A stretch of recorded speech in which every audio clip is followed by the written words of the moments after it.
At yun, dahil nga sa nakabaklas na rin naman siya para pinturahan natin. Ngayon, nagpalit na rin ako ng stabilizer bushing. So yun, kwento ko lang sa inyo to.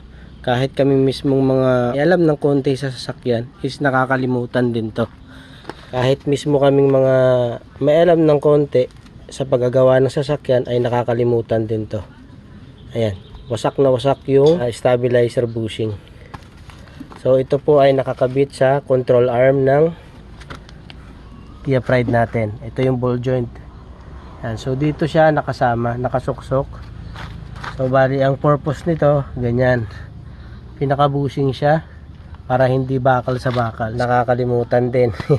Kaya meron tayong mga bagong stabilizer bushing. So ayun mga pare ko. Alam nyo ba na hindi lang naman talaga stabilizer bar talaga ang silbi nito? Apektado rin ito yung alignment ng gulong natin. Kasi kung isipin nyo, ayan, nakakabit itong stabilizer bar dito. Yan, dito kasi nakakabit yan. Tsaka ito nakadugtong dito. So ito yung pumipigil dyan. So once kasi na sira na tong stabilizer bushing, is magkakaroon ng clearance yan, magkakaroon ng gap. Kada cambio mo yan, tug, lumalagabog na ganun. So yun yung napansin ko. Kaya nung sinilip ko, nagulat pa ako bakit ganito na itsura niya. So warak na. Titignan nyo kung sira na yung bushing natin. So kada cambio natin, ganyan, tug. Kasi dito lang naman siya nakakapit. Ayan o. So malaki ang silbi nito. Ito rin ang silbi ng stabilizer bar na to. Kaya kailangan check din to. So kaya nga na sinabi ko kanina, kahit mismo kami ay nakakalimutan namin tong mga maliliit lang na bagay na to. Ito rin pala mga pare ko yung bushing dito sa may stabilizer bar. Ayan, makikita nyo. Nako, sirang-sira na.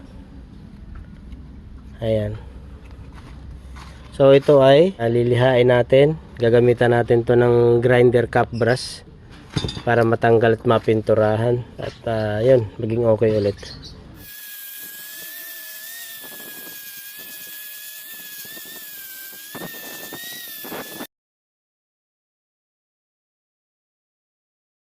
Kita mo nga naman, ang liit-liit nito napapabaya at nakakalimutan. So ayun mga pare ko, share ko lang sa inyo yan. Ano yung magiging sintomas nito? Yung kada cambio mo, parang kada bitaw mo ng cambio, lumalagabog siya. So ayun mga pare ko, alright.